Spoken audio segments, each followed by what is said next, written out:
Hello guys, आज देखते हैं लकी बेस्सी का फर्स्ट पॉडकास्ट उन्हीं के चैनल के माध्यम से। हमारा जो पॉडकास्ट होगा कोई एडिट नहीं होगा। आप पर एक IPC 306 लगा था। मुझे फोन आया था अरेस्ट होने से पहले, पहली बार बोल रहा हूँ, पुलिस आ रही लेने के लिए तुमको, तुम कहाँ चले जाओ। अबिटमेंट ऑफ सुसाइड लगाया गया, मैं मारता था, मैं पीटता था, मैं इतना बड़ा मॉन्स्टर हूँ। मेरा लाइफ टीवी शो बन गया। सूरज पंचोली आदित्य ठाकरे का बहुत अच्छा दोस्त है। आज के बाद कोई भी मुझे केस के बारे में मैं कभी बात नहीं, मैं बोलूंगा ये पॉडकास्ट है लकी बेस्ट का, खोल के देख। क्या है यार बॉलीवुड बबल है क्योंकि जो दिखता है वो है नहीं। बड़े एक्टर के सामने आप अच्छा परफॉर्म करो, बाकी आपका कट ही जाए। टाइगर मेहनत करता है बॉस, आप भी नहीं कर पाओगे। सपोज करो कोई टाइगर कोई रिप्लेस आने उसको बॉम्बे में नहीं घुसने देंगे यार। फिर तो बॉलीवुड के आदमी को मेरी अंगुली में सुसु कर दे यार, थोड़ा सही हो जाएगा। वो सुसु जाके झाड़ी में करेगा लेकिन तेरे अंगुली में नहीं करेगा। बोला यार, आप कैसे उम्मीद करते हो कि हिंदुस्तान की जनता 3 घंटे बैठ के आपकी पिक्चर देखेगी? ये सवाल आप किसी दूसरे एक्टर को पूछोगे तो नहीं, आपको लगता है कि ये पॉडकास्ट देखने के बाद कोई बॉलीवुड का एक्टर मेरे साथ बैठेगा सामने? इतना बड़ा हमारा ऑपरेशन सिंदूर चल रहा था, उन लोगों ने क्यों नहीं बोला जिनके बोलने से बहुत फर्क पड़ता है। पर आपको जब कोई ऐसा मिलेगा जिसने बात नहीं की, आप पूछोगे उनसे। दुनिया का सबसे बड़ा स्टार हो तो भी वो कुछ नहीं सर, तो भी अपने जूते के नीचे।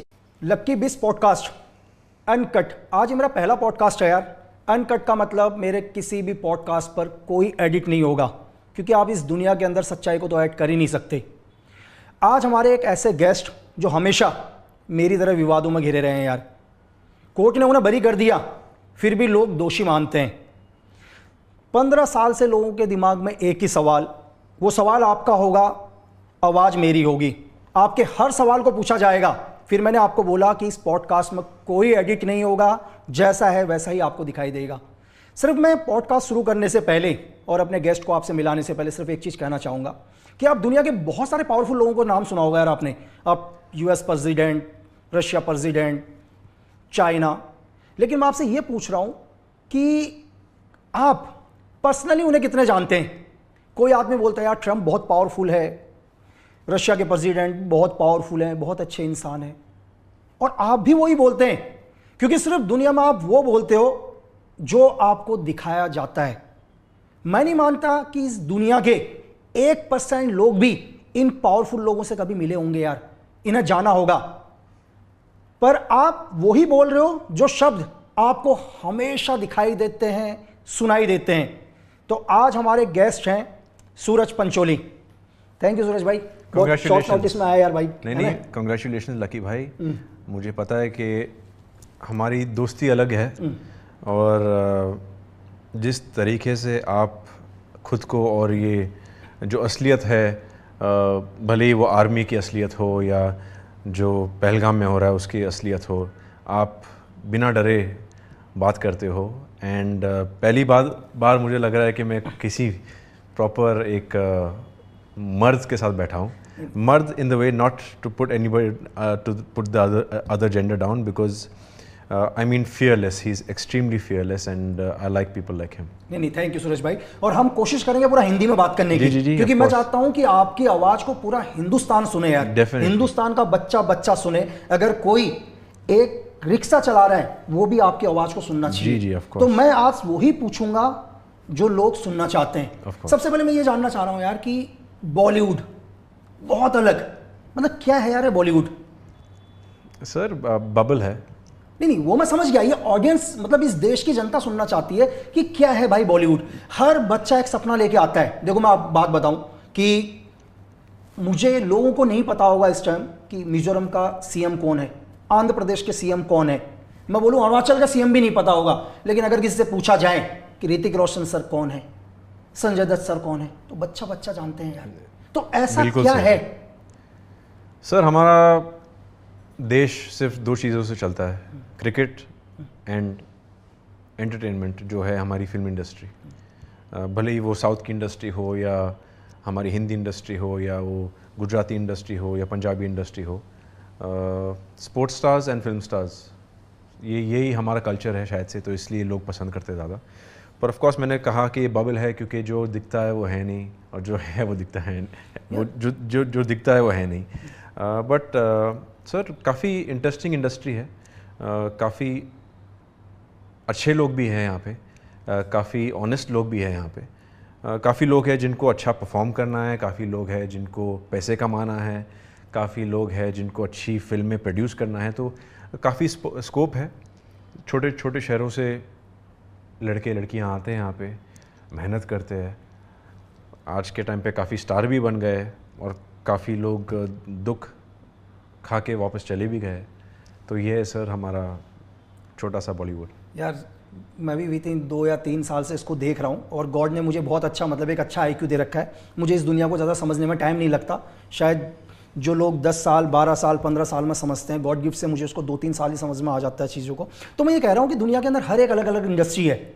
सपोज करो कोई रियल स्टेट में है तो उसका बेटा भी रियल स्टेट में आएगा यार जी। हर दुनिया। तो बॉलीवुड्स में क्या है कि बहुत सारे लोग बोलते हैं यार कि स्टार किड्स को तो मेहनत करने की ज़रूरत ही नहीं पड़ती, और बोले यार उनको तो देखो डेफिनेटली एक चांस तो मिलेगा ही मिलेगा। जैसे एक हो सकता है कि यार किसी आदमी का बहुत बड़ा बिजनेस हो तो अपने बेटे को बिजनेस में एक चांस मिलेगा। तो क्या ऐसा है कि बॉलीवुड स्टार किड्स या इन्हीं लोगों की है?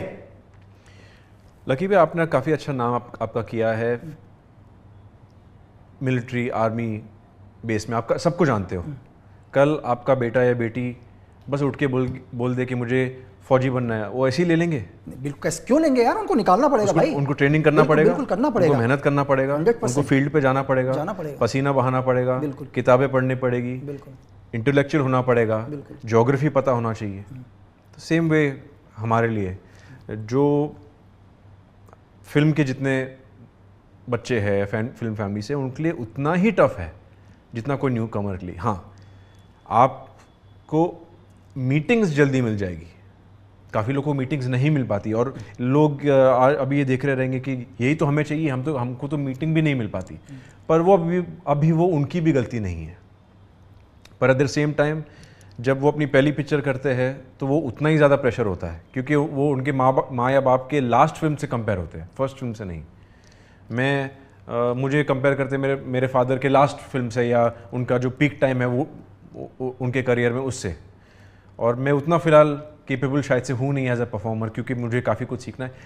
सर चांस तो मिल जाता है ईजी, ये मैं डिनाई नहीं करूँगा, पर जो अच्छा है वही चलेगा, जो अच्छा नहीं है वो नहीं चलेगा। नहीं, यह आपने बिल्कुल सही बोला सूरज भाई कि जो अच्छा है वो तो चलेगा, वो दुनिया में हर जगह चलेगा। आज मैं आपको एक चीज़ बता रहा हूँ, जैसे मैं भी बॉलीवुड में आया, बहुत सारे लोगों से मिलता हूँ, यहाँ सबसे लगभग मिल गया। क्या है कि जिस इंसान को एक सही स्टेप पहुँचने तक हो सकता है 10 साल लगे, 15 साल लगे, हो सकता है 20 साल लगे, लेकिन मैं कहता हूँ कि जो बॉलीवुड के अंदर पहले से हैं, जिनके फादर्स हैं, जिनके ग्रैंड फादर हैं, उनको 15 साल का स्ट्रगल नहीं करना पड़ेगा। हो सकता है उनको 15 दिन के अंदर वो पहली मीटिंग मिल जाए। काश मेरी लाइफ ऐसी होती। अभी 15 साल मेरा भी स्ट्रगल को 15 साल हो गया। नहीं, बिल्कुल हम उस पर भी आएंगे, हर पहलू को एक एक करके समझने की कोशिश करेंगे। देखो, मैं एक चीज़ और बोल रहा हूँ कि बहुत सारे लोगों का एक ही क्वेश्चन है कि मतलब आप पर एक IPC 306 लगा था, और मैं कह रहा हूँ कि हिंदुस्तान के अंदर ये IPC हर साल में हजारों लोगों पर लगता है। IPC 306 का मतलब है कि किसी को आत्महत्या के लिए उकसाना, एक चार्जेस लगना। In English it's abetment to suicide. हाँ बिल्कुल, मतलब आप आत्महत्या के लिए किसी को उकसा रहे हैं। मैं ये कह रहा हूं कि हिंदुस्तान के ऊपर हर रोज, अगर आप आज का डाटा देखें तो शायद आज भी हिंदुस्तान में कम से कम 500 से लेकर 1000 लोगों के बीच में धारा लगी होगी, हर रोज लगती है। लेकिन इंडियन ऑडियंस, मतलब भारत की पब्लिक ने आप ही पर सवाल क्यों उठाए? क्योंकि सर मैं फिल्म फैमिली से हूँ, मेरी मदर एक्टर है, फादर एक्टर है, फादर का एक इमेज है, एक वो बहुत ही आउटस्पोकन रहे उनके पीक ईयर्स में, वो उनके मुंह पे जो आता है वो बोलते हैं, उनको कोई पसंद नहीं आया तो वो रिएक्ट करते हैं। तो उनके इमेज के वजह से शायद से लोगों को लगा कि मैं भी वैसा हूँ। और ऑफ कोर्स मीडिया का काफ़ी अटेंशन था। मैं वो वक्त बहुत छोटा था, कुछ बोल नहीं पाया। 20 साल का 21 साल का लड़का, इतना कुछ हो रहा है, क्या बोलेगा वो वक्त? नहीं सर, सूरज भाई मेरे को दुनिया को समझने में ज़्यादा, मैंने आपको क्या बोला कि मुझे किसी भी आदमी को समझने में 10-15 मिनट ही लगते हैं, टाइम लगते हैं, क्योंकि भारत सरकार मुझे इसी चीज़ के लिए तनख्वाह देती थी पहले कि लोगों को समझो भाई कि आदमी सही है या नहीं है। चलो मैं ये बोलता हूँ कि जब आप पर चार्जेस लगे, मीडिया ने उसको बहुत उछाला, हर जगह मीडिया चल रही थी। क्या आपको नहीं लगता कि उस मीडिया को जब आप चार्जेस तो 306 के लगे थे? बिल्कुल ठीक है, चार्जेस तो 302 के भी ट्राई किए लोगों ने लगाना, उनको कहाँ से प्रेशर था वो नहीं पता। जो हमारे IO थे, इन्वेस्टिगेशन ऑफिसर्स थे, उनको फ़ोन आ रहे थे कि नहीं इस पे आप 302 भी लगाओ, आप इस पे 307 भी लगाओ, काफ़ी कुछ था, काफ़ी प्रेशर था उनको। वो भी काफ़ी परेशान थे वो वक्त के इतना हमें क्यों प्रेशर किया जा रहा है, और आज तक मुझे भी नहीं पता कि उन्हें इतना क्यों प्रेशराइज किया जा रहा था। क्या वो वक्त तो मैं तो बच्चा ही था, दुश्मनी क्या वो मुझसे थी या कोई मेरे फैमिली मेम्बर से थी या क्या था, वो सर वो राज ही रह गया है। नहीं, और एक चीज़ और, जैसे चलो मीडिया ने एक चार्जेस लगे, मीडिया ट्रायल शुरू हुआ, लेकिन आपको ये नहीं लगता कि हिंदुस्तान की मीडिया हमारी चौथी स्तंभ है? चलो जब आप पर चार्जेस लगाए मीडिया ने वो दिखाया, लेकिन जब इस केस से आपको बरी कर दिया गया, मीडिया को वो भी दिखाना चाहिए। सब बरी तो दूर की बात है। हाँ। ठीक है, मेरे पे काफ़ी एलिगेशंस लगे जो मैं आज बात करूंगा, और मैं एक चीज़ बोलना चाहता हूँ, ये मेरा लास्ट टाइम है मेरे ज़िंदगी में मैं इसके बारे में कभी बात करूँगा। आज के बाद मैं बहुत क्लियर कर रहा हूँ, कोई भी मुझे मेरे केस के बारे में या फैमिली के बारे में या मेरी मॉम और डैड का क्या रिलेशन है वो भी पूछते हैं लोग आजकल, जवाब देता हूँ मैं, डरता नहीं हूँ मैं, जो है वो है। पर आज के बाद इसके बारे में मैं कभी बात नहीं करूँगा। मैं बोलूँगा ये पॉडकास्ट है लकी बिस्ट का, खोल के देख लो। हाँ। सर मेरे पे गंदे से गंदे चार्जेस लगाए गए, अबिटमेंट ऑफ सुसाइड लगाया गया, फोर्सफुल अबॉर्शन का फेक चार्ज लगाया, मैं मारता था, मैं पीटता था, मैं इतना बड़ा मॉन्स्टर हूँ, सब झूठ है, सब झूठ है। मेरे एक से एक हर एक article, I am talking about court documents, पूरे पब्लिक को अवेलेबल है। आप जाके पढ़िए ज़रा, आप देखो कि एक्चुअल में क्या हुआ है। Sir coming back to media, जब आप बरी की बात करो कि मीडिया ने बरी के बारे में क्यों नहीं लिखा, सर जब कोर्ट में हम रहते थे वहाँ पे कोर्ट रूम में अगर 15 लोग हैं तो उसमें से 10 तो मीडिया वाले रहते थे। बिल्कुल। मेरे साथ शायद से एक कोई 2-3 लॉयर, जज। जब भी मेरे फेवर में नहीं कहूँगा, जब भी कुछ सच बाहर आता था उनको लिखना ही नहीं था। वो मैं पूछता था आप ये लिखोगे जो आज हुआ है, जो आज जज साहब के सामने बोला गया है? नो सूरज, इससे हमको टीआरपी नहीं मिलेगी, ये चैनल को चाहिए नहीं। तो मेरा लाइफ उनके लिए एक ये टीवी शो बन गया था कि नहीं, कुछ नेगेटिव मिलेगा तो हम डालेंगे, कुछ सूरज के लिए पॉजिटिव हो रहा है हमको नहीं लिखना है। पता नहीं उनको वो वक्त पैसे चाहिए थे, क्या चाहिए था, या मुझसे कुछ दुश्मनी थी, या उनको ऑलरेडी पैसे दिए गए थे, या क्या था वो मुझे नहीं पता। पर रियलिटी किसी को भी बाहर नहीं डालना था। सर जब मैं बरी हुआ, कोर्ट का ऑर्डर है कि जो लेटर की वजह से मैं पकड़ा गया, वो लेटर हैंडराइटिंग एक्सपर्ट्स ने, सीबीआई ने, सब ने उसकी जांच की। कोर्ट ने क्या बोला, ये लेटर तो डिसीज्ड ने लिखा ही नहीं था, ये हैंडराइटिंग है ही नहीं उससे। जो डायरी मिली थी उनके घर में, वो उनकी मदर की डायरी थी, उनकी डायरी थी नहीं। वो हैंडराइटिंग उनके मदर के हैंडराइटिंग से मैच हो रहा था, ना उनकी हैंडराइटिंग से मैच नहीं हो रहा था। तो ये किसी ने बात ही नहीं किया इसके बारे में।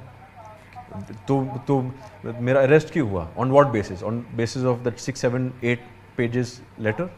वो लेटर ही फेक है, तो फिर मेरा अरेस्ट क्यों हुआ? केस क्यों हुआ? 12 साल 15 साल मैं कोर्ट में क्यों बिताया? I don't know. नहीं बिल्कुल, जैसे लोगों को लग रहा होगा यार, जो भी पॉडकास्ट सुन रहे होंगे, बहुत सारे लोग हैं, मैं थैंक्स कहता हूँ कि आप मुझे इतना प्यार करते हैं। भाई मैं अगर किसी से भी बात करता हूँ तो उसका पूरा डाटा चेक करता हूँ यार, पहले पूरा रिसर्च करता हूँ। ऐसा नहीं है कि कोई इंसान बोलेगा मैं उस पर ट्रस्ट करूँगा। किसी के पास जाने से पहले मुझे किसके साथ काम करना है, मुझे किसके साथ बैठना है, मैं उसके बारे में पूरा रिसर्च करता हूँ। आपने बहुत सारे यूट्यूब चैनल्स देखे होंगे, इंस्टा देखे होंगे, दुनिया भर के एड्स आते हैं यार। आपको क्या लगता है मेरे को एड्स नहीं आते होंगे यार? मेरा मेल भर गया भाई, ऐड करो ऐड करो ऐड करो। लेकिन मैं उस ऐड को भी करके क्या करूँगा जिससे मैं पैसा लूँगा और उससे आपको नुकसान होगा। तो मैं जीवन में हमेशा ये चाहता हूँ कि आप लोगों को सच पता चले, और मुझे कोई फ़र्क नहीं पड़ता क्योंकि मैं धरती में किसी के बाप से नहीं डरता। और दूसरी चीज़, एक चीज़ और है सूरज सर, मैं आपसे ये कह रहा हूँ कि चलो ये चीज़ मैं सब समझा, मैं समझता हूँ मीडिया को कि इस दुनिया में भाई मीडिया को सिर्फ अपनी टीआरपी चाहिए, उनको कोई फ़र्क नहीं पड़ता कि इससे क्या होगा। आप अभी पहलगांव अटैक के ऊपर भी देख सकते हैं कि हमारी मीडिया ने तो बिल्कुल लाहौर तक भी हमारा कब्जा कर लिया था भाई, भारतीय सेना लाहौर तक पहुंच गई थी, जबकि हमारी थल सेना मूव भी नहीं करी थी। लेकिन इससे आपको ये नहीं लगता कि यार देखो मैं भी हूँ, मैं भी 4 ईयर्स तक रहा, अंधेरी कोठरी में रहा, लेकिन मुझे कोई फ़र्क नहीं पड़ता था क्योंकि मैं वैसा ही था, मैं वही जीवन जीकर आया हूँ। मैंने अपने साथ अपने लोगों को, बहुत लोगों को मरते हुए देखा है, मैं तो ढल चुका हूँ। लेकिन एक आम इंसान, मतलब एक आप जब बॉलीवुड का वो ग्लैमर चीज़ है, लेकिन जब लोग बोलते हैं कि यार, तो उसका क्या असर पड़ता है एक इंसान के ऊपर इतना मेंटली। देखो मैं एक आम आदमी की बात कर रहा हूँ, हमारे लिए तो यार, मेरी तरफ से आप मेरे एग्जाम्पल के लिए, हम लोग एक ऑपरेशन में जाते हैं, हम ऑपरेशन में जाने के बाद हम वापस भी नहीं आते हैं कुछ लोग, हमें इसलिए फर्क नहीं पड़ता है, हम उसी चीज़ में ढल चुके हैं, हमें कोई फर्क नहीं पड़ता, मैं वैसा ही हूँ। सर इफ़ेक्ट तो ऑफकोर्स होता है, जो सोशल मीडिया है आपको माँ बहन की गाली देती है, रोज़ सुबह खोलो आपको लगेगा कि को अच्छा गुड मॉर्निंग मैसेज होगा, पर वहाँ पे MCBC की गालियाँ चालू है। पर मुझे रिएक्ट नहीं करना है ज़्यादा उन पे, क्योंकि मुझे पता है कि वो उनकी भी गलती नहीं है। जैसा आपने कहा, जो आपको दिखाया जाएगा, इसीलिए मैंने शुरू में बोल दिया था भाई कि आप में से जो हिंदुस्तान के हर लोग ट्रम्प के बारे में लिखते हैं, या एग्जाम्पल के लिए पुतिन सर के बारे में लिखते हैं, या चाइना के प्रेसिडेंट के बारे में लिखते हैं, जीवन में आप कभी नहीं मिले होंगे उनसे, मुझे लग रहा है आधे घंटे भी नहीं मिले होंगे, लेकिन आप कहते हो आपके बारे में सब कुछ पता है, क्योंकि आपके दिमाग के अंदर डाला गया है यार ये सब चीजें। आपको जो दिखाई देगा वही आप बोलोगे, इसमें आपकी कोई गलती नहीं है। लेकिन ईश्वर ने आपको एक IQ दिया, सोचने की शक्ति दी है यार, कम से कम सोचो, सोच विचार करो इस दुनिया के अंदर।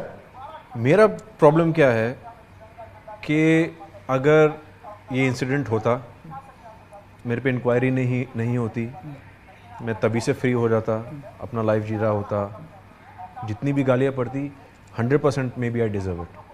पर मैं तो सर जेल जा चुका हूँ, ठीक है, जेल से बरी मैं 13 साल के बाद हुआ, ठीक है। कोर्ट एवरीडे कोर्ट गया हूँ, एक भी डेट मिस नहीं की, भले वो बारिश हो, गर्मी हो, धूप हो। कोर्ट है हमारा कोलाबा, मैं रहता हूँ वर्सोवा। सुबह एवरी डे मैं उठ के जाता था कोर्ट, जब भी मेरे को बुलाया, CBI ऑफिस बुलाता था, कभी भी मना नहीं किया गया। जिस दिन मेरे को अरेस्ट करने वाले थे, मुझे फ़ोन आया था अरेस्ट होने से पहले, पहली बार बोल रहा हूँ, फ़ोन आया था अरेस्ट होने से पहले, मैं बच्चा था वो टाइम पे, कि सूरज पुलिस आ रही लेने के लिए तुमको, तुम कहाँ चले जाओ। मैंने डैडी को फ़ोन किया, मैं बोला डैडी मेरे को ऐसे फ़ोन आया। बोला बेटा आपने कुछ गलत किया है? मैं बोला नहीं किया। तो बोलो भागने की कोई ज़रूरत नहीं, हम फेस कर लेंगे उसको। और मैंने फेस किया है, मैंने ट्रायल फेस किया है सर। मेरे जजेस बदले, कम से कम मैं आपको गिनने लगाऊं तो 10 जजेस बदले। जब भी आप भले ही किस पे, I hope no one goes through a court trial, जब आपका केस होता है, जब आपके पास आपके सामने जज आता है, वो जज को भी एक वार्म अप होने में, समझने में टाइम जाता है। जैसा मेरा जज समझता था मेरा केस, मेरे जज को बदल दिया जाता था। एवरी टाइम 10 जज बदले मैंने।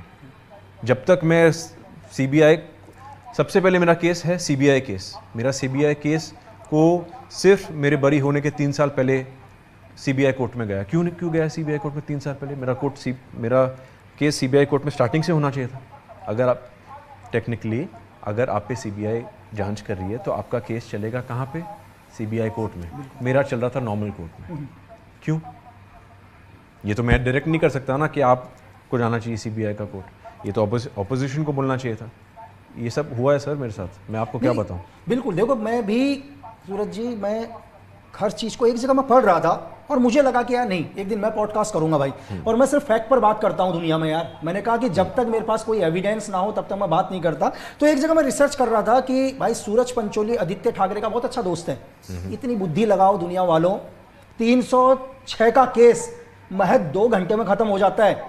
मतलब महाराष्ट्र के सबसे पावरफुल आदमी के बेटे का दोस्त अगर कोई होगा तो यार 10 साल तक किसी का केस चलेगा क्या? नहीं भाई, सबसे पहली बात, आदित्य ठाकरे को मैं लाइफ में मिला नहीं। और मैं चाहता हूं कि मैं उनसे मिलूं, क्योंकि आई थिंक एक यूथ लीडर के हिसाब से वो अच्छा काम कर रहे हैं, पर मैं उन्हें जानता नहीं हूं, ठीक है ना। मैं मिला हूं ना, फ़ोन पे है। इनफैक्ट जब मेरा नाम उनके साथ उछाला गया था, तब एक बैंड्रा में इवेंट भी हो रहा था, मुझे पता चला कि वो वहाँ जा रहे। मैं जानबूझ के नहीं गया, क्योंकि मुझे नहीं इंटरेक्ट करना था उनसे, क्योंकि लोग सोचते थे कि हमारी कोई पता नहीं कोई दोस्ती, इसलिए हम साथ में।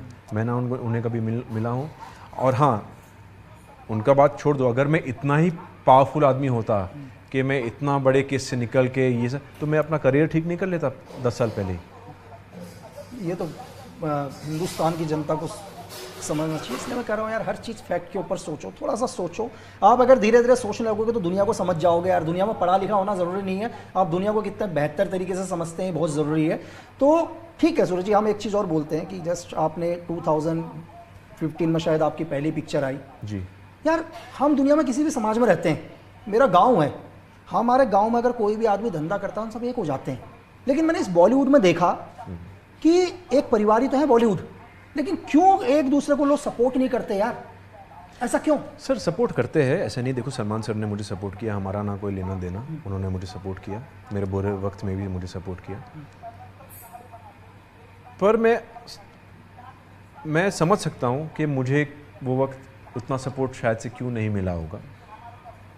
दो रीज़न है कि मेरे फादर किसी के दोस्त हैं नहीं, उनके जो पुराने एक्टर दोस्त हैं वही है। मेरे फादर ने कभी बड़े स्टूडियो के साथ काम नहीं किया है, तो ऑफकोर्स करण जौहर, दिनेश विजयन, ये सब से उनका कभी कांटेक्ट हुआ ही नहीं है, कभी शायद से मुझे लगता है मिले भी नहीं। ठीक है, ये एक चीज़ हो गया। दूसरा एक चीज़ ऑफकोर्स मेरे पे एक लीगल केस था, तो एज ए प्रोड्यूसर मैं भी सोचता कि अगर मैं इसको पिक्चर में लूँ, इसको कभी CBI ने बुला दिया या इस पर कभी केस चालू हो गया, इसका कभी ट्रायल चालू हो गया तो शूटिंग रुक जाएगी, करोड़ों का नुकसान होगा। तो मैं समझता हूँ sir, I understand why there was a delay in maybe helping me, पर ये लाइफ है सर। अभी जो हुआ था, हाँ मैं फिर भी पार्ट ऑफ इंडस्ट्री रहने की कोशिश किया, मैं फिर भी लड़ा उसके पीछे, फिर भी मेहनत किया, कभी डाउनर पे नहीं गया, कभी डिप्रेशन में नहीं गया, कभी ड्रग्स में नहीं गया, कभी अल्कोहल में नहीं गया।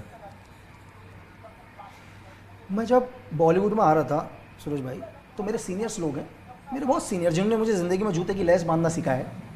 अगर इस दुनिया में मैं किसी से डरता हूँ, जैसे अभी थोड़ी देर पहले मैंने कहा कि मैं धरती में किसी के बाप से नहीं डरता, अगर डरना मतलब एज अ रिस्पेक्ट मैं अपने सीनियर्स की बहुत करता हूँ, जिन्होंने मुझे सिखाया सब कुछ।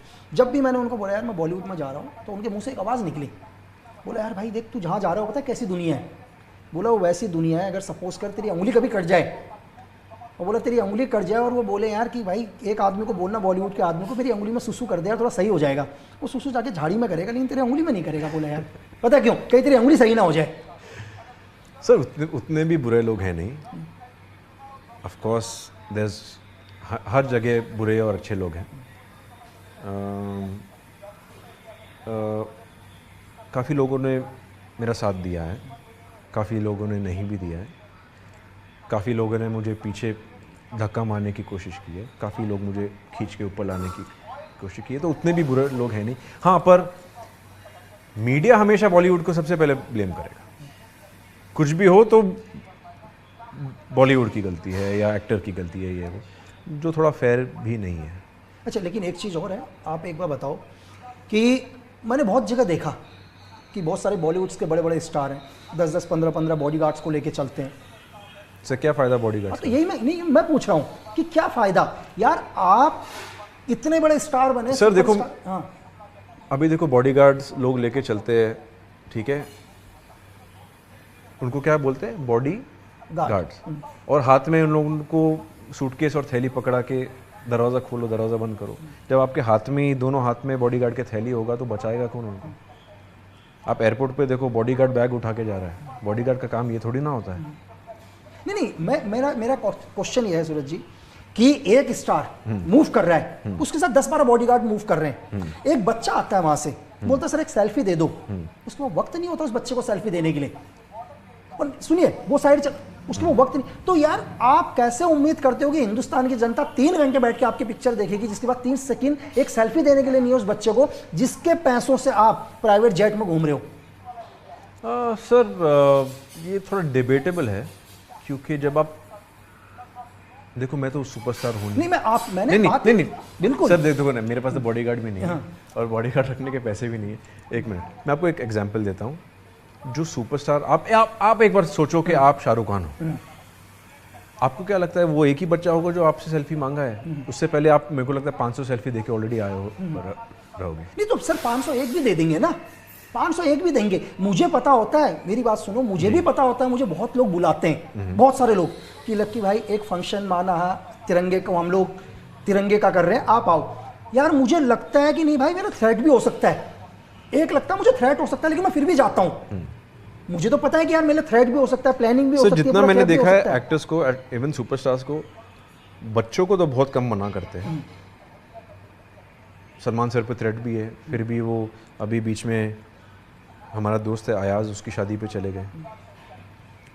और अयाज उनका कोई दोस्त नहीं है। मैं आपको एक कहानी बताता हूँ, ठीक है। अयाज माय ब्रदर, मैं सॉरी ये बोल रहा हूँ। अयाज खाली सलमान सर के पास गए। अयाज छोटा मोटा कभी कुछ काम किया होगा सलमान सर के लिए। अयाज गए सलमान सर के पास और सलमान सर को बोले, सर ये मेरी शादी का कार्ड है, ये स्वीट्स है, मेरी शादी हो रही है, ज़ेबा करके लड़की है, मुझे पता है आप नहीं आ सकते हो, प्लीज़ आना। तो सलमान सर ने पूछा कि ओके फाइन, पूछा how is your mom dad are happy? तो उस अयाज ने बोला yes my mom is happy. तो बोले और डैड? बोले सर माई डैड डाइड, मेरे डैड बहुत पहले ही मर गए थे जब मैं छोटा बच्चा था। तो सलमान सर ने कुछ देखा नहीं, कुछ बोला नहीं। उन्होंने बोला कि I am not your father but I will stand in place of him for you for the wedding. तो ये भी सोच होती है सर।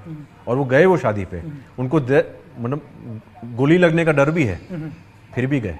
और अयाज कोई बड़ा बिजनेसमैन, कोई बड़ा सुपरस्टार, इंडस्ट्री का कोई टाइकून, कुछ सीधा साधारण सा लड़का है। आप जानते हो अयाज को? हाँ मैं मिला हूँ, बिल्कुल नॉर्मल लड़का है, ठीक है, छोटा सा काम करता है अपना।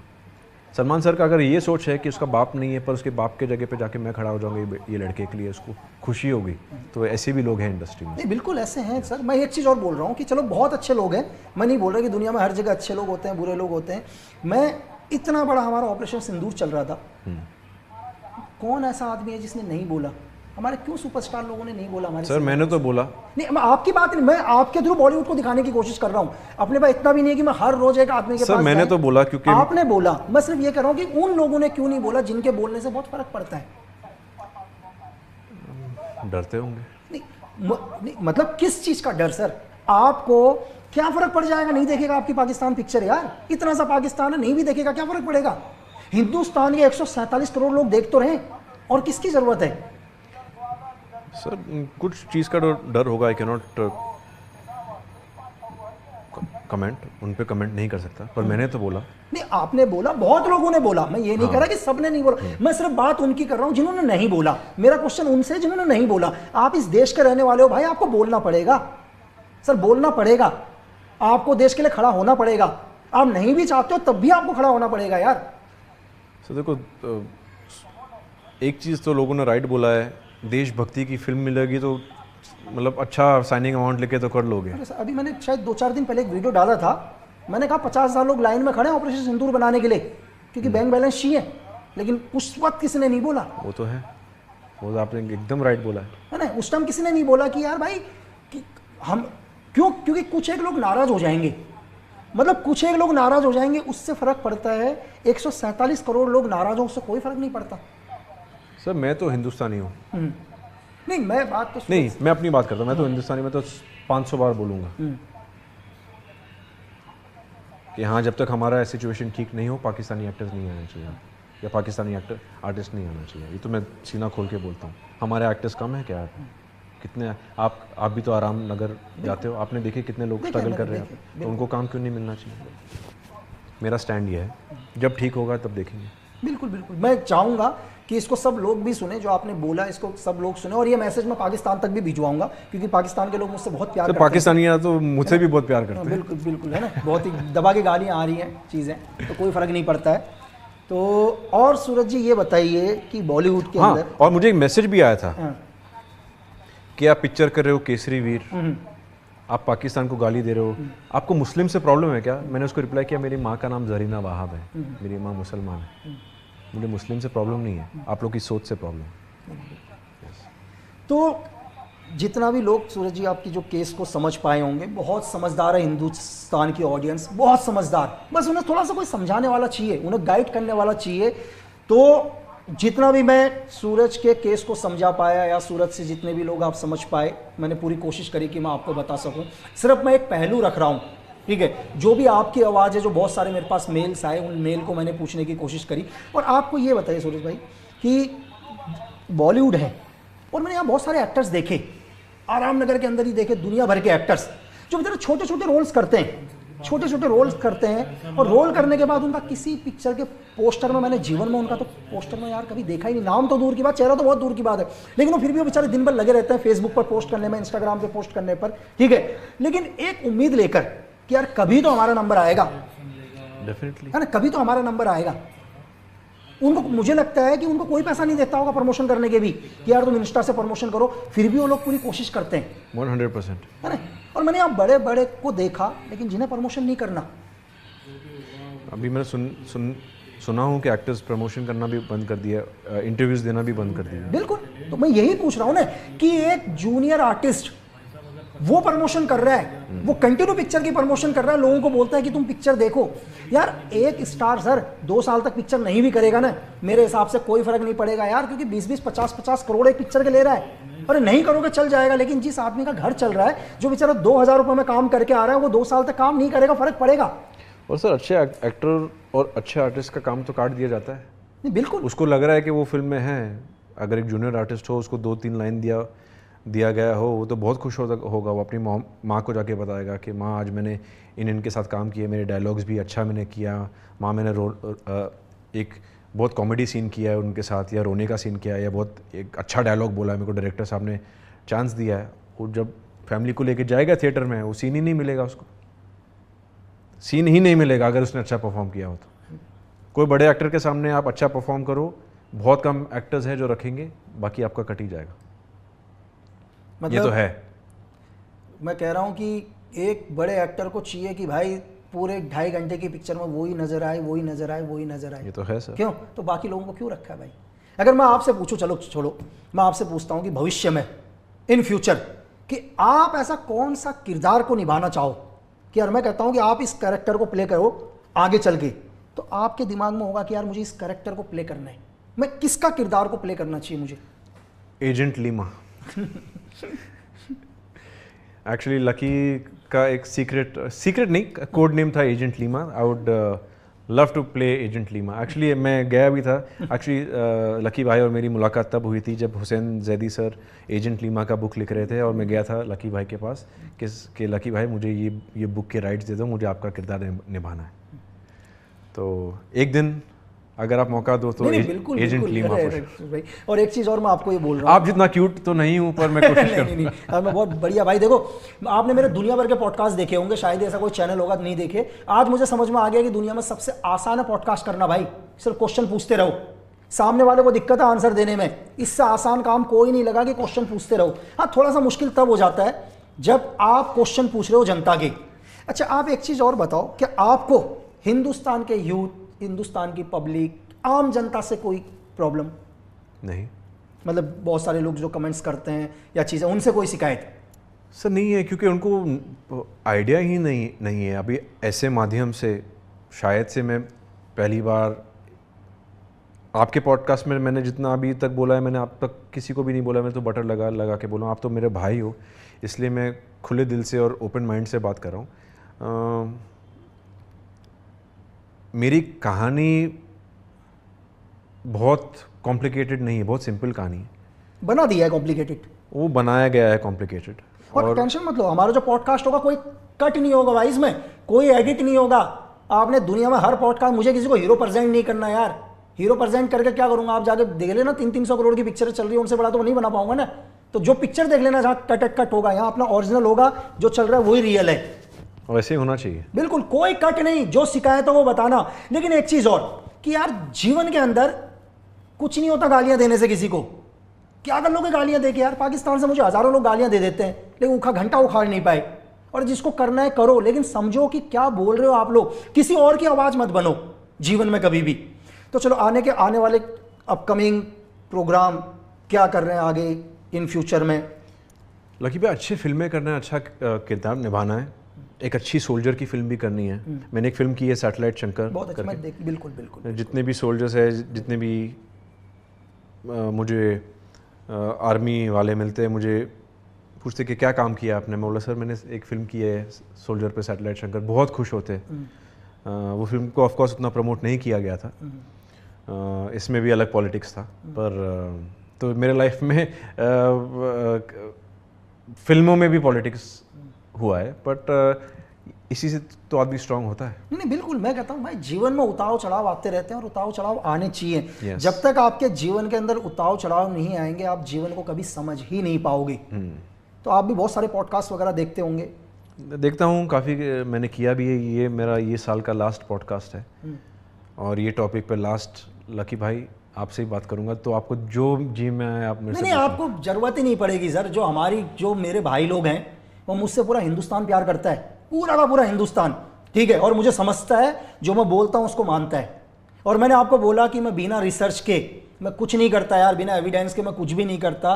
और अगर उन एविडेंसों को भी समझता हूं जो लोग बनाते हैं जीवन के अंदर, कभी कभी हमारे को जो दिखाई देता है वो सब कुछ सच नहीं होता, जो सुनाई देता है वो भी सच नहीं होता यार। इसलिए हमेशा अपने विवेक का इस्तेमाल करो और समझने की कोशिश करो। पर लकी भाई मुझे एक चीज़ आपसे पूछना है, मैंने कभी आपसे पूछा नहीं। देखो हमारी मुलाकात कितने सालों पहले हुई? 3 साल? हाँ 3 साल के 3 साल आसपास पहले। बिल्कुल। मेरा केस खत्म होने से पहले पहले केस खत्म होने से पहले। बिल्कुल। आपको मेरे बारे में सुनने को क्या मिला था मुझसे मिलने से पहले? भाई देखो क्या होता है, मैं आपको बताऊं, मैंने भी थोड़ी देर पहले बोला भाई कि मुझे आदमी को समझने में 15 मिनट लगते हैं यार। मैं एक्सरे कर लेता हूँ, चाहे बेशक हम ना बोलें। देखो दुनिया जो भी बोलती है एक चीज़ अलग है, लेकिन जब तक मुझे कोई आदमी खुद सही नहीं लगेगा, जब तक मैं जीवन में उससे नहीं मिलता यार। मैंने भी जैसे थोड़ी देर पहले बोला कि कुछ टाइम पहले कि मुझे बहुत सारे एड्स के ऑफर आते हैं, सबको आते होंगे, मुझे भी आते हैं, लेकिन मैं सोचता हूं कि यार वो करने से किसी और का नुकसान तो नहीं है।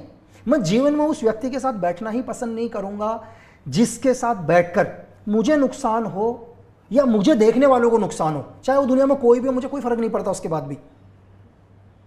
तो आप मेरे साथ उत्तराखंड तक क्यों चले थे? बस मैंने आपको एक आंसर दे दिया लोगों को। एक्चुअली गए थे हम लोग घूमने नीम करोली बाबा। मेरे लाइफ में बहुत एक टफ पीरियड था, बहुत ही टफ पीरियड, मतलब आप सोच नहीं सकते हो इतना टफ पीरियड था इमोशनली। और काफ़ी चीज़ मेरी फैमिली भी काफ़ी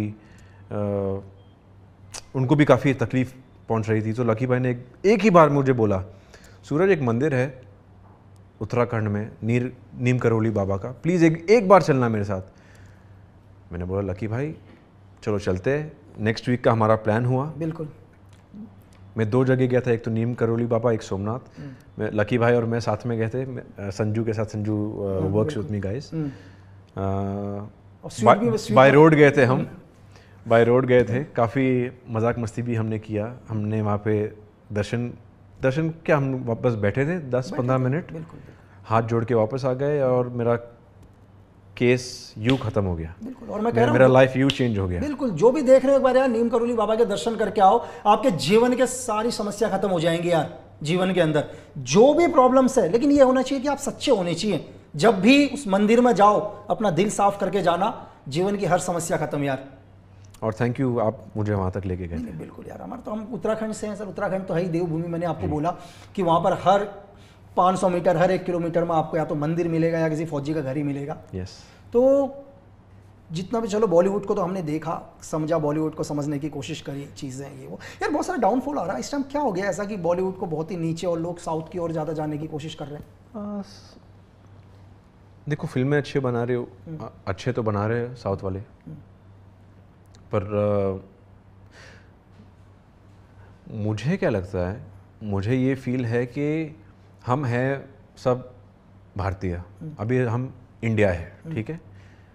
अमेरिका में कितने अलग अलग स्टेट हैं, पर वो ये नहीं बोलते कि ये टेक्सास का इंडस्ट्री है, ये LA का इंडस्ट्री है, ये न्यूयॉर्क का इंडस्ट्री है। उन लोग बोलते this is American film industry. हम ये क्यों नहीं बोल सकते कि हम इंडियन फिल्म इंडस्ट्री है? मैं तो ये चाहता हूँ कि हमारे बॉलीवुड जो वर्ड है ना, वो उठा के फेंक दे और इसको रीनेम कर दे द इंडियन फिल्म इंडस्ट्री। हमारे से बड़ा इंडस्ट्री हो ही नहीं पाएगा दुनिया में।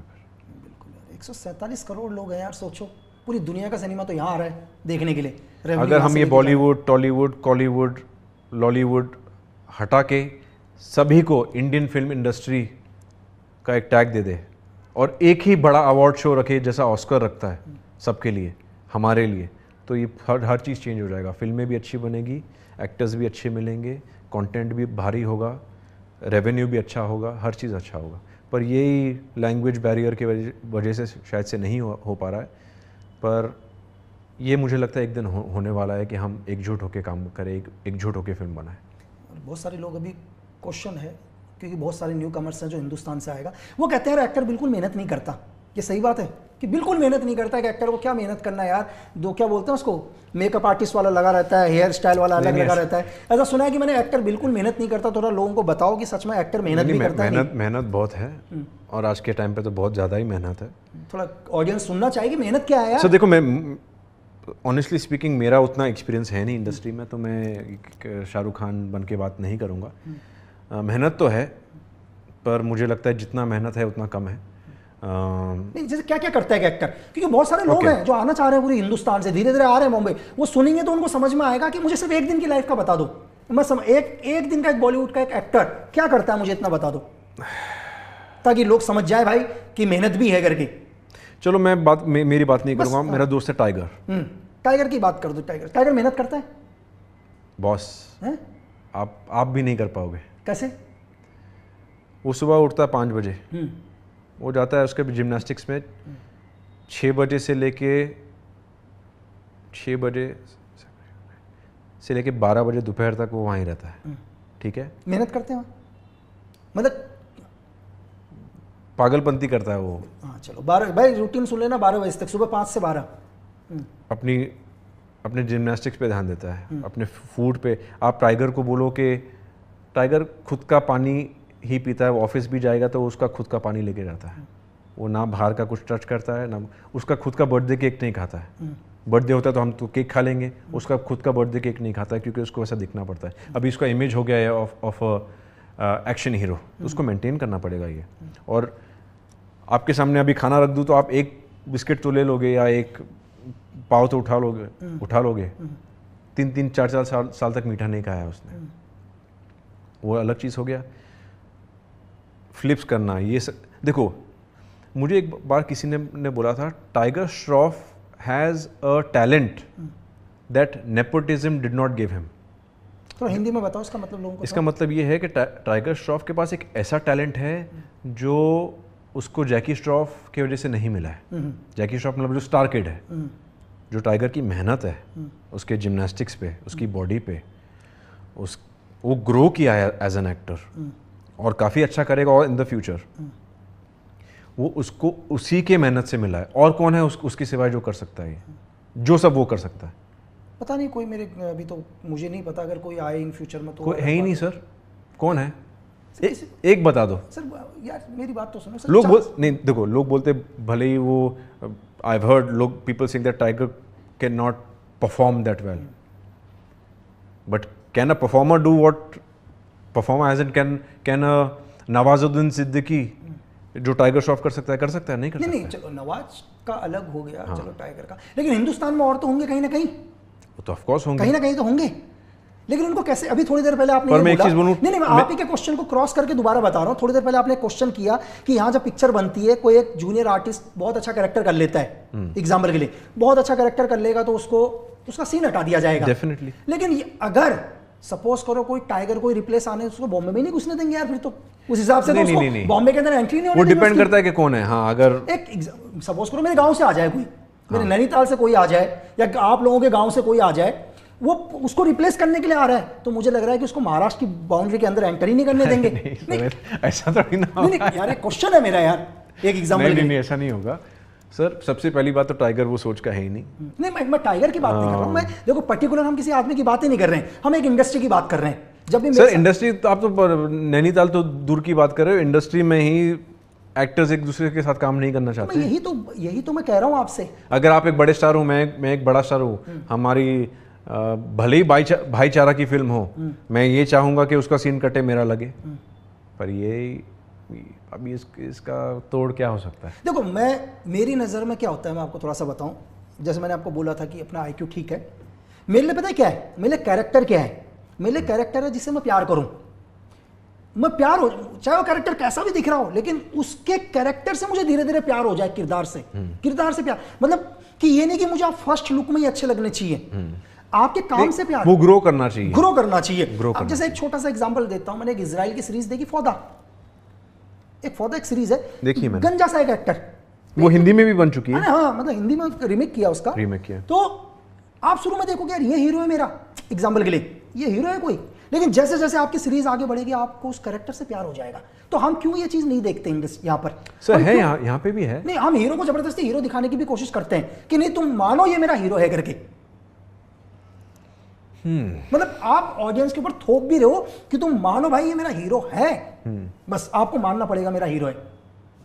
सर ऐसे भी नहीं है, काफ़ी वेब शोज आए हैं। अभी देखो एक बहुत ही अच्छा वेब शो आया है ब्लैक वारंट, देखा मैंने, अच्छा है, उसमें भी नया लड़का है, बिल्कुल कितना अच्छा काम किया। लेकिन दिखाने की कोशिश करी सर, पहली बार मुझे तो तिहाड़ प्यार को- हो गया उसके कैरेक्टर से। यही मैं आपसे कह रहा हूँ, पहली बार तिहाड़ को दिखाने की कोशिश करी इतनी डिटेलिंग से आपको, इसलिए क्योंकि रीजन क्या है, अगर इसी की जगह कोई इसी कैरेक्टर की जगह कोई स्टार होता, कोई स्टार, तो चीजें चेंज हो जाती, स्टार को दिखाने का तरीका चेंज हो जाता। डेफिनेटली वो तो होता ही। तो मैं यही कह रहा हूं, तो बाकी लोग कैसे हिंदुस्तान के इतना गुस्सा है लोगों के अंदर भाई, इतना गुस्सा मुझे एक लोग मेरा मेल भर गया यार भाई, मेरा मेल पर मत करना मैसेज, इंस्टाग्राम पर कर देना चलेगा यार, मेल फुल हो गया भाई, काम के मेल भी नहीं आ पा रहे हैं। क्या मैसेज आ रहा है? अरे दुनिया भर के मेल की लक्की भाई, कहाँ बॉलीवुड के चक्कर में लगे हो, बॉलीवुड से आओ, बॉलीवुड से आओ। नहीं देखो स्ट्रगल तो बहुत है, मैंने खुद देखा है हाथों हाथ, बहुत स्ट्रगल है। जंगल है ये जंगल है कम, और सभी को शेर बनना है, ठीक है। अभी जैसे जंगल में एक स्क्रिप्ट एक शिकार है, अभी कौन सा शेर जाके पकड़ेगा उसको, वो एक फाइट है इंडस्ट्री में। कौन सा शेर कौन से एरिया में राज करेगा वो है यहाँ पे। युद्ध है, एक वॉर है, पर पॉलिटिक्स है, पर वही आई थिंक, पर ये हर इंडस्ट्री में भी है। और एंड सबसे जो स्ट्रॉन्ग रहे, सबसे स्ट्रॉन्ग हेडेड जो रहे वही आगे बढ़ेगा। और हाँ, मेहनत तो ऑफकोर्स बहुत लगेगी। आपको क्या लगता है ये Shahrukh sir, Salman sir, Ajay sir बहुत ज़्यादा मेहनत कर रहे हैं क्योंकि उनका कंपटीशन है हम 30 साल के 20 साल के लोग। तो बॉलीवुड में मेहनत है सर। मैं अपने भी एक छोटा सा एक कंपनी की एक दिन का रूटीन बताता हूँ, कंपैरिजन करेंगे। देखो सर, हमारे जो बंदे होते हैं वो सुबह 3:30 बजे उठते हैं सर। आप कहाँ की बात कर रहे हो? मेरी दुनिया की सोल्जर्स। सोल्जर भी एक अलग दुनिया की। जैसे अभी एक आपने बॉलीवुड की मेहनत बताई, तो हमारी एक मेहनत बताते हैं। हम 3:30 बजे उठते हैं बंदे, सुबह 3:30 बजे उठते हैं। उनकी बॉडी में 28 kg वेट होता है सर, 28 kg, वेपन अलग। उसके साथ वो 40 किलोमीटर दौड़ते हैं सर। 40 किलोमीटर दौड़ने के बाद उन्हें अगला बोला जाता है कि भाई ब्रेकफास्ट इतने टाइम के को आप करके आ जाना जल्दी से, आपको बीओसी में रिपोर्ट करना है। अब वो बेचारे 40 किलोमीटर दौड़ने के बाद पहुंचते हैं, उनके बाद ब्रेकफास्ट करने के लिए टाइम हो या ना हो वो बीओसी में पहुंचते हैं। करेक्ट। बैटल ऑब्स्टिकल कोर्स करते हैं वो लोग। बैटल ऑब्स्टिकल कोर्स करने के बाद उनको बोलते हैं तुम्हारा बैटल ऑब्स्टिकल कोर्स खत्म हो गया, तुम एक काम करो, जल्दी से एक टी ब्रेक कर लो 10-1 बजे के समथिंग में, और यूएससी में रिपोर्ट करो। वो बेचारे करते हैं और यूएससी तक पहुंचते हैं। फिर नेक्स्ट उनको बोला जाता है तुम रॉक क्लाइंब में रिपोर्ट करो। उसके बाद बोला जाता है कि तुम डे फायरिंग करोगे। डे फायरिंग के बाद उनको बोलते हैं कि नाइट फायरिंग चलेगी। तो मेहनत तो वो भी कर रहे हैं। सर ये दिन कब खत्म होता है उनका? मतलब उनका स्टार्टिंग 3 बजे होगा और लगभग रात के 12 बजे वो लोग छूटेंगे। तो साइंटिस्ट भी बोलते थे कि 6 घंटे की नींद होनी चाहिए। यार मैं कह रहा हूँ 6 घंटे की नींद मिलेगी तब तो करेंगे। उतना थकने के बाद नींद भी नहीं आती है। सोचा, तो मेहनत कर रहे हैं, मेहनत यही नहीं कर रहे हैं, मेहनत तो लेकिन उनकी मेहनत को दुनिया में कोई नहीं दिखा रहा। पता है क्यों? क्योंकि उनकी मेहनत के पीछे कैमरे नहीं लगे होते हैं सर। उनके पीछे पूरा पीआर टीम नहीं लगी रहती है। उनके पीछे पूरी मीडिया नहीं लगी हुई रहती है। और मैं आपको ये बोल रहा हूँ कि 40 किलोमीटर तो हम लोग बाइक में बैठते हैं कभी, तो साला बाइक में भी आप एक बार बोलोगे यार थोड़ी चाय ले लेते, रास्ते में थक गए बाइक में बैठे बैठे, तो 40 किलोमीटर दौड़ना तो है। सर जब मैं सैटेलाइट शंकर शूट करा था, हम हिमाचल में थे, हमें एक आर्मी की वैन दी गई थी, उसमें हमारे ट्रैवलिंग शॉट्स लेने थे। वो आर्मी के ट्रक में सोल्जर्स किलोमीटर से किलोमीटर जाते हैं। बिल्कुल 3 किलोमीटर में मैं थक गया था। अरे भाई मैं आपसे क्या बोल रहा हूँ, क्योंकि वो जो डब्बा इतना हिलता है, वो हिलता है, बिल्कुल हिलता है, आपको पटकता है, फेंकता है, और सीट वीट कुछ नहीं है, कुछ नहीं है, कोई सीट नहीं है, एक वो डाल दिया। 3 किलोमीटर में मैं बोला कि भाई आपको मिल गया तो ले लो, नहीं तो कल करेंगे प्लीज़, क्योंकि मेरे टांग बहुत दुख रहे। तो ये तो एक सिटी टू मतलब फ्रॉम दिल्ली टू कहाँ तक जाते हैं, पहाड़ों में चले जाते हैं, बॉर्डर पे जाते हैं। तो आई नो कि कितना टफ होगा उनका लाइफ। और यहाँ पे चलो हम लग्जरी है, जब भी हमको फ़ोन करके खाना मंगाना है, कुछ भी है, वहाँ पे इतना सब करने के बाद डाइट भी उनको वो तरीके से शायद से मिलता नहीं है। तो मैं सोच नहीं सकता सर। मैं तो हमेशा यही बोला हूँ कि हम बस फिल्मों के हीरो है, बस जब हम कोई मूवी सेट से बाहर निकले हमारी हीरोगिरी वहीं ख़त्म होती है। जो असली हीरो है वो सोल्जर है। हमेशा मैंने ये मेंटेन किया क्योंकि मैंने काफ़ी टाइम भी स्पेंड किया उनके साथ। मैं काफ़ी डॉक्यूमेंट्रीज़ भी देखता हूँ, मेरा इंटरेस्ट है। जो मैंने शूज़ भी पहने वो भी मिलिट्री ग्रेड शूज़ हैं। तो मैं बहुत इंस्पायर्ड हूँ आप सबसे। एंड काश मुझे एक बहुत ही अच्छा एक कभी सोल्जर का रोल करने मिलेगा। मैं फ्री ऑफ कॉस्ट करूंगा आप लोग के लिए। बिल्कुल, देखो, और 100% मिलेगा। मेरी कोई शिकायत नहीं है बॉलीवुड से, मेरी दुनिया में किसी से कोई शिकायत नहीं है। मेरी शिकायत उस व्यक्ति के साथ है जब बात देश के ऊपर आती हो खड़ा नहीं होता यार जी। और मेरी हमेशा, फिर मुझे फर्क नहीं पड़ता धरती का कितना भी बड़ा स्टार हो, कोई नहीं, दुनिया का कितना भी, जब आपको देश को जरूरत है आपकी, आपको स्टैंड लेना पड़ेगा यार। पर आपको जब कोई ऐसा मिलेगा जिसने बात नहीं की, आप पूछोगे उनसे? पूछूंगा। अरे कैसी बात करते हो सर, ये तो दुनिया ने मेरा ये वाला रूप देखा है यार। मतलब जो लोग मुझे जानते हैं हिंदुस्तान में, वो इस लक्की बिस्ट को जानते हैं। कभी पाकिस्तान बांग्लादेश के लोगों से पूछो यार, वो मेरा दूसरा रूप बताएंगे। अभी भी स्नाइपर है आपके पास? सर अभी जरूरत मेरे देश के अंदर यार, मैं अपने देश में, मेरे देश के अंदर मुझे हथियार रखने की जरूरत क्या है यार? ये तो मेरा देश है सर। मतलब जिस दिन मुझे अपने देश में अपनी सुरक्षा के लिए हथियार लेकर घूमना पड़ जाए तो फिर तो। और बताओ फिर बॉलीवुड के बारे में थोड़ा सा, और फिर एक डिफरेंट करते हैं। देखो भाई, बॉलीवुड के बारे में देखो, मैं सबसे पहले उतना फिल्मी हूँ नहीं, ठीक है? आप हमारे घर पे आए हो, बिल्कुल, आपने अवार्ड्स, रिवॉर्ड्स, पोस्टर, कभी होम थिएटर, कभी फिल्मों के बारे में आपने कभी भी मेरे घर में कुछ देखा है? नहीं बिल्कुल।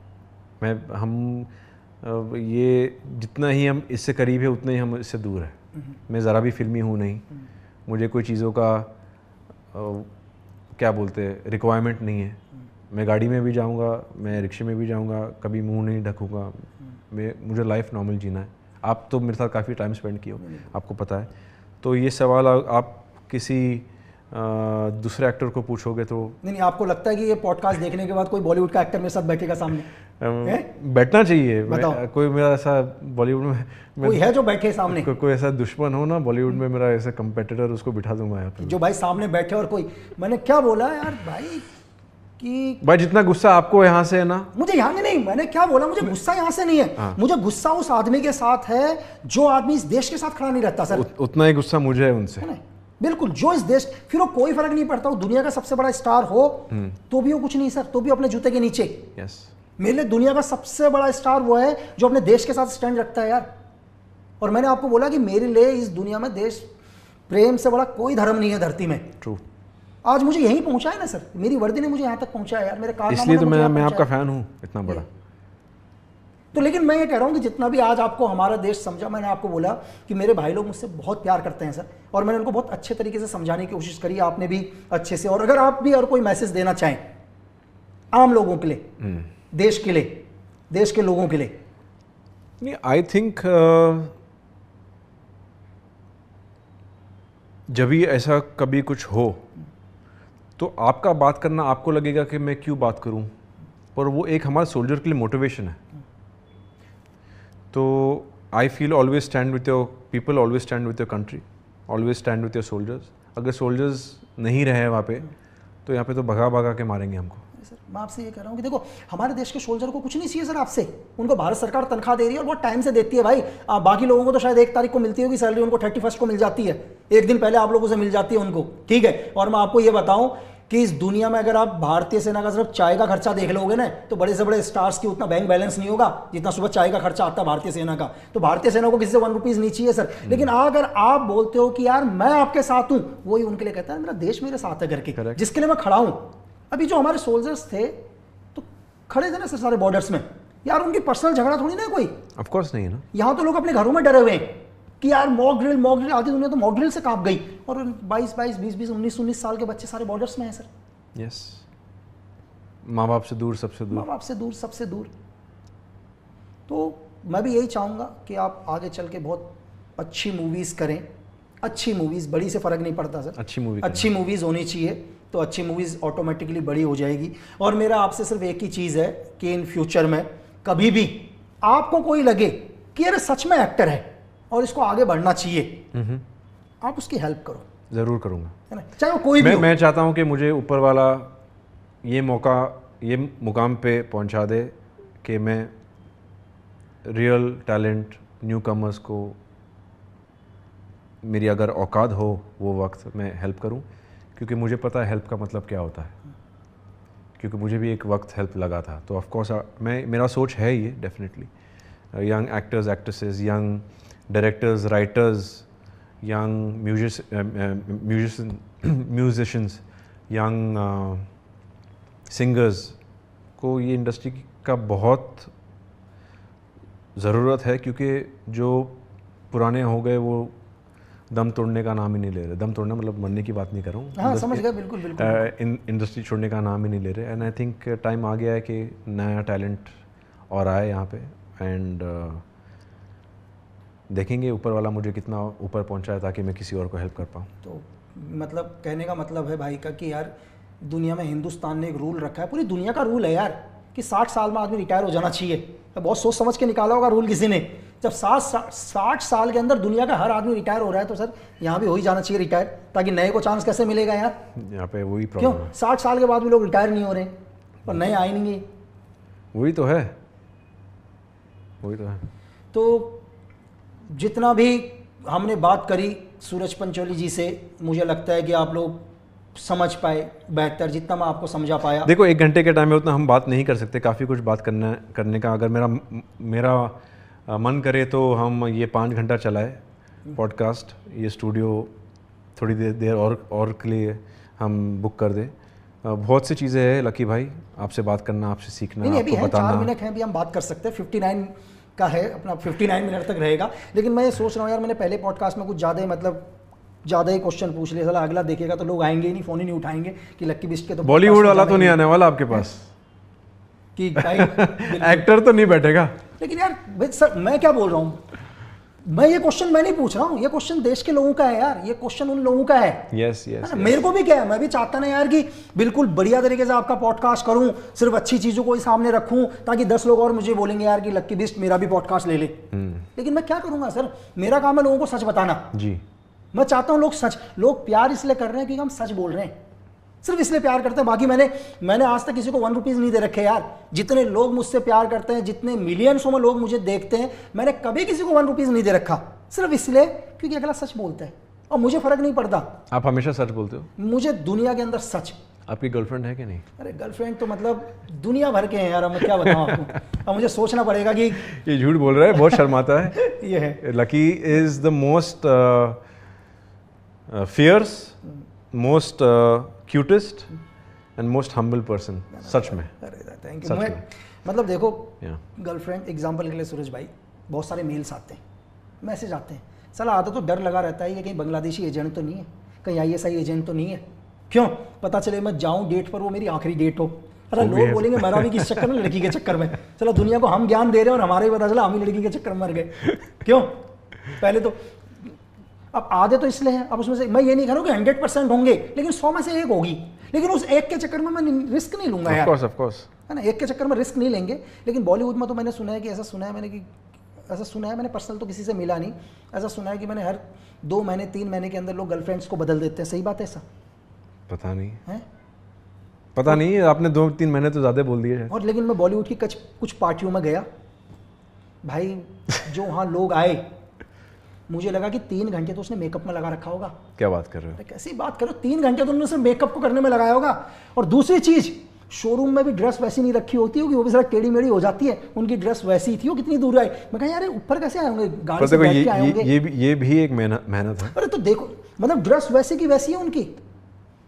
और हिंदुस्तान में जितने भी कॉस्मेटिक के रेट बढ़ रहे हैं ना सर, ये सारे बॉलीवुड के चक्कर में ही बढ़ रहे हैं, क्योंकि पूरा मेकअप तो यही लोग लगा रहे हैं। एक छोटा सा मतलब, सर को बहुत गुस्सा है बॉलीवुड से। गुस्सा नहीं है यार, चीजें मुझे गुस्सा यही काम कर रहा हूँ यार, अभी पता नहीं बॉलीवुड में ही काम कर रहे हैं। और बस मैं ये चाह रहा हूँ कि यार लोग खुश रहें, लोग फुल एंजॉय करें। आपको अच्छे लोग मिले हैं बॉलीवुड में? नहीं, मुझे बहुत अच्छे लोग मिले यार। मैं बात सर देखो, मेरे को क्या है, एक उदाहरण बताता हूँ सूरज भाई, बुरा भी होगा तो अपने से अच्छे करके ही मिलेगा वो।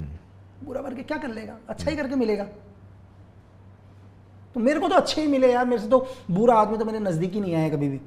हल्का सा, जिसको थोड़ा सा भी शंका होती है, जिसने मेरे बारे में गलत सोचा, वो मेरे रेंज में ही नहीं आएगा कभी भी। चाहे उस मुझे ना पता हो, लेकिन उसके अंदर तो डर है कहीं ना कहीं इसको ना पता चल गया कि मैं इसका बुरा सोच रहा हूँ।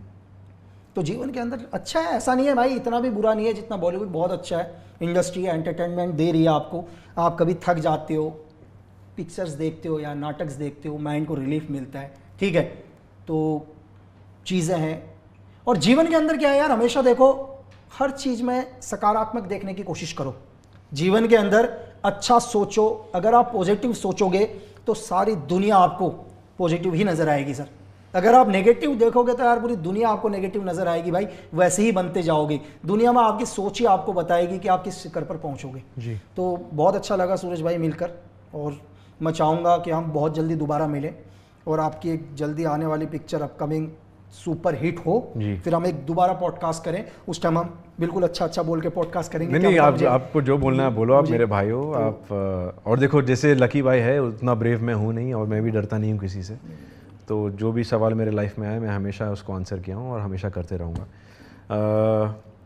कॉन्ग्रेचुलेशन लकी भाई, ये आपका पहला पॉडकास्ट था, पहला पॉडकास्ट था। ये मेरा सौभाग्य है कि मैं यहाँ पे आपके साथ बैठा हूँ।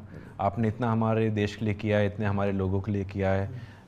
मैं तो कुछ भी नहीं हूँ आपके सामने, but thank you for having me on your show. I am feeling very very happy and very grateful to be here. Thank you मेरे भाई, थैंक यू।